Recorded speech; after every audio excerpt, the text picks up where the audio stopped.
Hello, welcome to Washington Talk. I'm Young-Kyo Kim. As the 76th session of the UN General Assembly is taking place in New York, the UN Security Council held an emergency meeting on North Korea's recent missile tests, which the regime criticized, saying the Council applied double standards. And the UN panel of experts said in its latest regular report, North Korea continues to evade sanctions and advance its nuclear and missile programs. Today we'll discuss these and more. Joining me is Mitchell Reese. Ambassador Reese was Director of Policy Planning at the United States Department of State, reporting directly to then Secretary Colin Powell. He also served at the White House National Security Council. Scott Snyder is also with me today. Mr. Snyder is Director of the U.S.-Korea Policy at the Council on Foreign Relations. His book, South Korea at the Crossroads, examines the trajectory of South Korean foreign policy. Welcome. Great to have you both. Thank you, Young-Kyo. Thank you. At the United Nations, North Korea is one of the hot topics being discussed. The UN Security Council held an emergency meeting with doors closed. The meeting was requested by the US, France, and the UK, a day after the North Korea regime test-fired its newly developed anti-aircraft missile. Ambassador Reese, do you think the countries requesting the meeting immediately shows North Korea's missile tests are taken seriously? I think that's exactly what it shows, certainly by the three countries that requested the meeting. But it's unfortunate that they were unable to build a consensus with Russia and China so that any action could actually be taken. Mr. Snyder, is the North Korean issue being seen as more of an urgent issue compared to the past? No, I think the urgency is the same. Maybe what it shows is the Biden administration is showing a little bit less tolerance than the Trump administration did, especially post-summit. Because what I noticed from this is that in prior cases during the Trump administration, the U.S. was not calling for the meeting. It was just the European countries. But with the Biden administration, the U.S. has rejoined the call for meetings following these kinds of tests. North Korea fired a series of missiles, one of which is claimed to be hypersonic. U.S. Secretary of State Antony Blinken said North Korea has violated the UN Security Council resolutions. However, as Ambassador said earlier, the UN Security Council, in the end, failed to reach an agreement on issuing a joint statement on North Korea's latest missile tests. Mr. Snyder, what do you think has occurred? Well, I think it really just shows the return of geopolitics to the Security Council. And it underscores the failure to reach consensus that really emerged at the very end of the Trump administration, at least on the North Korea issue. We also know that the panel of experts, there are reports that that body is also being divided and essentially neutralized by geopolitical differences and lack of cooperation among representatives, including from China. Ambassador, you mentioned China and Russia earlier. Do you think they were behind the failure of reaching an agreement? Well, I don't think there's any doubt about that. And I think this, as Scott has just said, reminds us that there's politics involved on the Korean Peninsula. There always has been. And these international norms are going to be very, very difficult to be enforced as long as China takes that stance. Ambassador, what is China's position here? Why is it so reluctant to criticize North Korea's actions? Well, I think it's because they realize that going after the North Korean regime perhaps risks destabilizing the peninsula in ways that would be very unfortunate for Beijing. I think they also feel that the road to Pyongyang runs through Beijing for the United States, and therefore it gives them more leverage over U.S. policy, certainly in Northeast Asia. So I think that there are a variety of reasons, and one more is their belief in the non-interference in the domestic affairs of foreign countries, and this is one of the international principles that they actually promote, so that people don't look too closely at what the regime is doing inside China itself. So at least in that sense, they're consistent.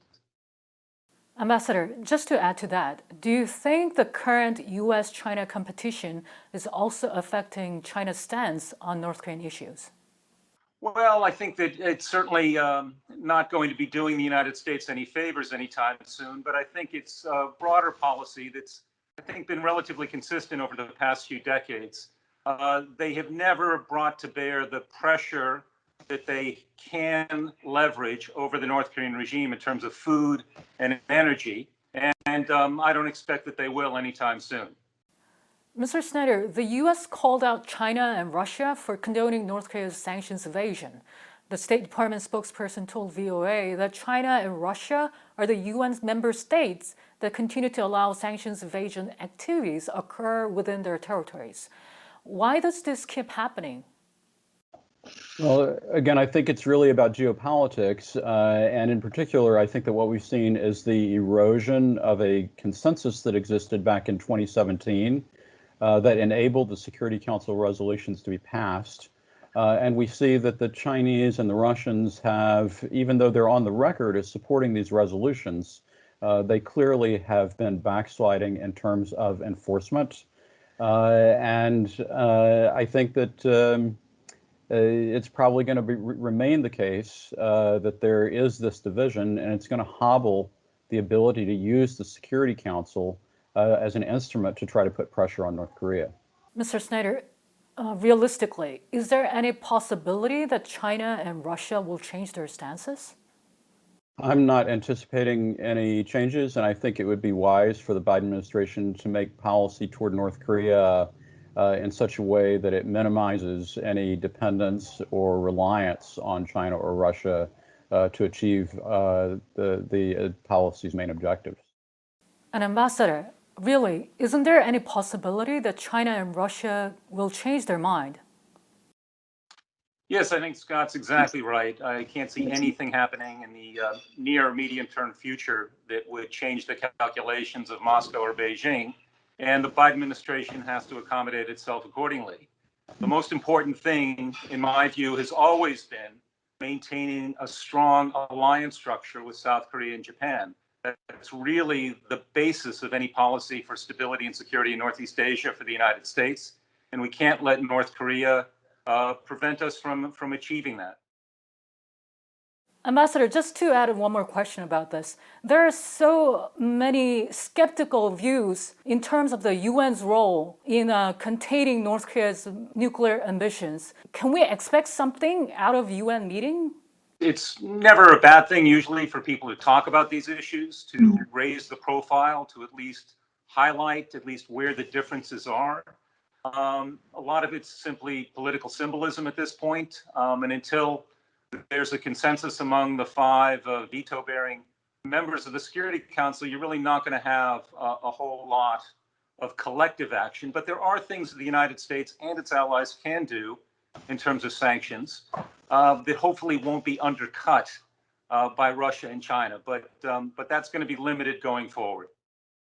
And Mr. Snyder, your view? Well, I'm not expecting much from the Security Council at this stage. I would note that the Security Council discussion also has presented opportunities for European countries to underscore a kind of unanimity of view about the illegality of North Korean actions, despite the outlier views of China and Russia, who unfortunately are veto holders on the Security Council. And 2 days after the UN Security Council held the emergency meeting, North Korea slammed the Council for applying double standards over its missile tests. Mr. Snyder, what does North Korea mean by double standards? Well, basically, North Korea does not like being held to account for conducting testing that they think they should be allowed to do and that other countries are allowed to do.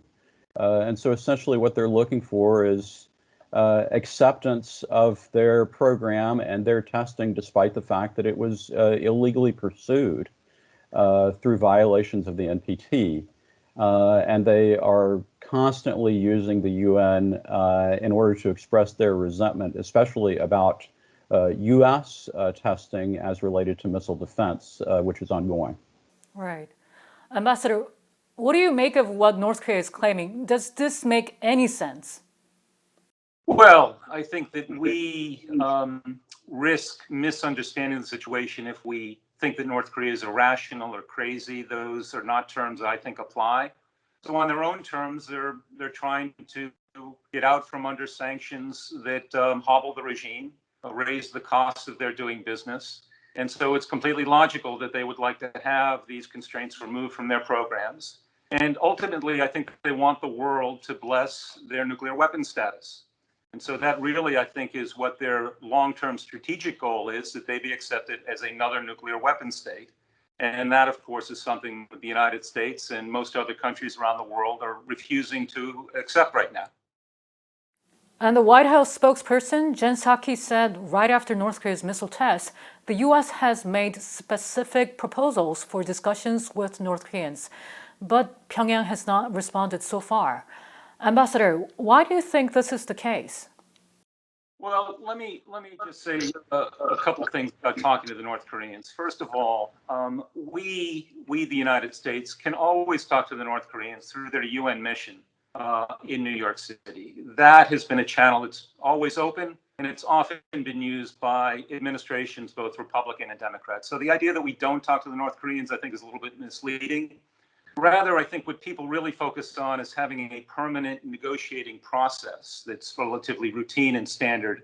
And we really haven't been able to sustain that type of engagement with the North Koreans now for many, many years. I do think that the Biden administration has offered to the North Koreans to reconstitute talks, but my understanding is that the North Koreans are insisting on preconditions, that there be sanctions released before these talks begin. So they'd like to pocket some advantages before the talks begin, and then should they begin, I wouldn't expect that they'd lead everywhere, but then the North Koreans would already have sanctions relief. So I think that's what's going on here, is that we're talking past each other at this point. Ambassador, the United States and South Korea have been discussing ways to provide humanitarian aid to North Korea.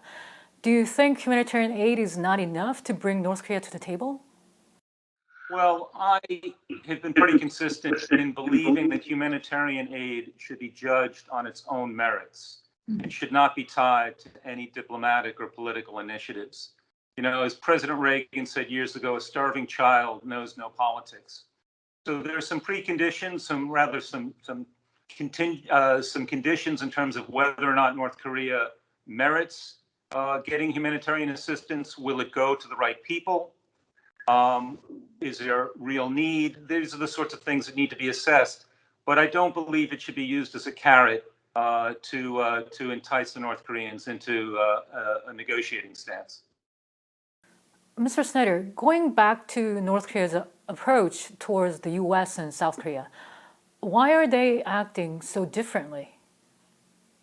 Well, I think that the North Koreans have taken a look at the situation since the beginning of the year. They've assessed the Biden administration's approach and the Moon administration's approach. The Biden administration and the president himself have continued to emphasize complete denuclearization as the objective, and they seem much more reticent to provide high-level meetings that would be of prestige value to the North Koreans. And the South Koreans, the Moon administration is continuing to signal willingness to try to engage with the North Koreans as a way of getting something going.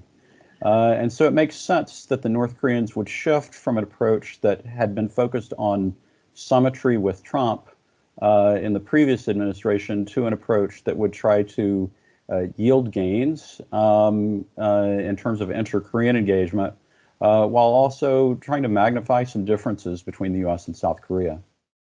In the meantime, North Korea is moving towards somewhat reconciliatory mood with South Korea.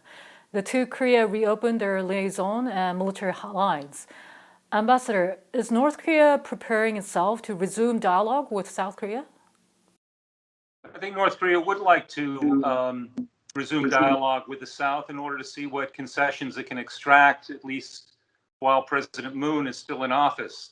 There are some bilateral things, I suppose, that the South could provide, but the type of big ticket items, the sanctions relief, and certainly acceptance of its nuclear weapons status are gifts that the Blue House can't confer on the North?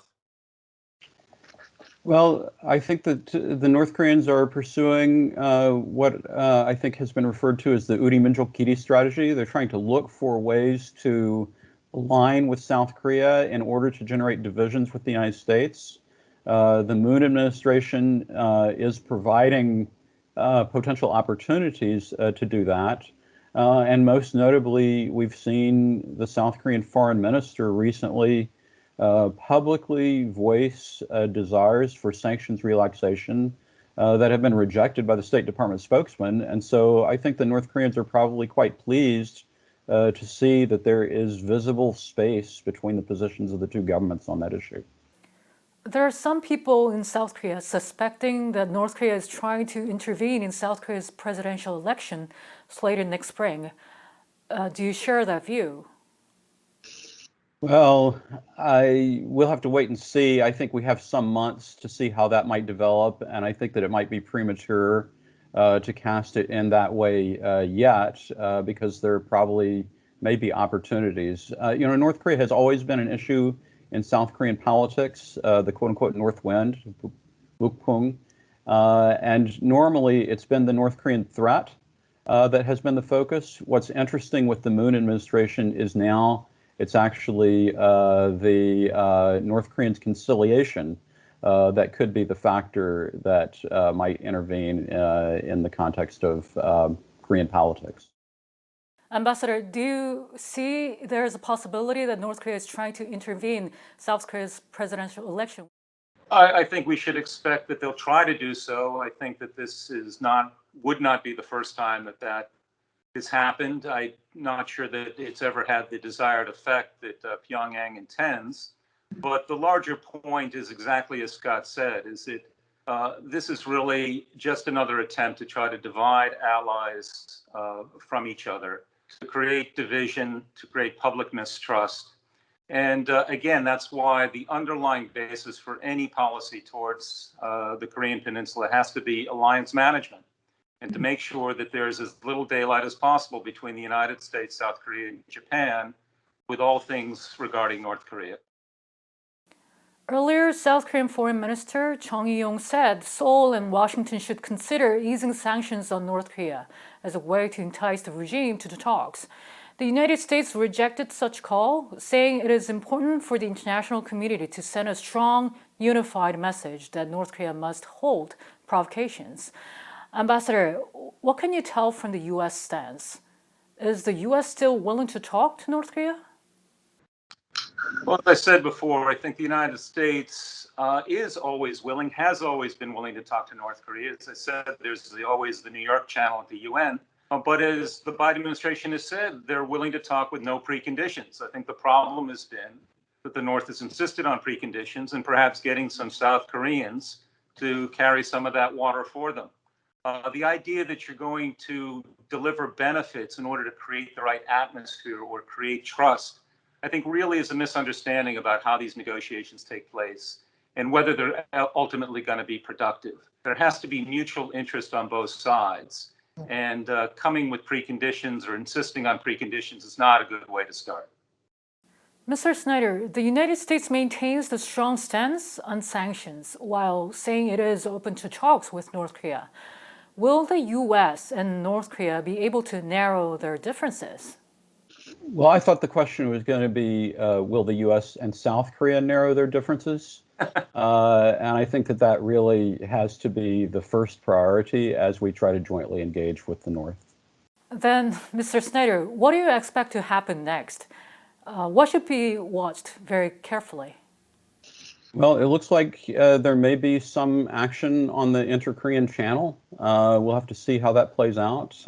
This is short-term and tactical. The North Koreans have already laid out their strategic objectives from the Eighth Party Congress. They want to pursue nuclear development and militarization. And I think that what is most worrisome is that as we look back at what they said they were going to do in January, we've seen them check a few things off of their list in the last few weeks with the tests. And so what I would be focusing on is what are the other things that they might want to check off on their list that they had advertised back in January. Mm-hmm. And Ambassador, can I ask for your last thought? Yeah, I think that the world can expect the North Koreans to continue to develop their military capabilities across the board, to continue to be both provocative and conciliatory towards South Korea, and to continue to hope that the Biden administration will make some unilateral concessions as a way of getting back to the negotiating table. So as Scott said, these are tactical issues. The strategic imperative for the United States is to remain tightly knitted with South Korea and Japan to present a unified front to the North.